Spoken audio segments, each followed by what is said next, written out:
Üzüm şüşə kimi olacaq. Xüsusən də mamam bu dəyişimi görür. Həm psixoloji, həm fiziki olaraq çox əziyyət çəkdim. Fəridə xanımın dəstəyini çox yaxından hiss elədim.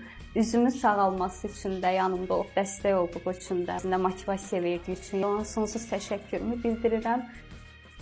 Göründüyü kimi çox yaxşıdır. Həqiqətən də özümdə çox irəliləmə, çox düzəlmə hiss edirəm.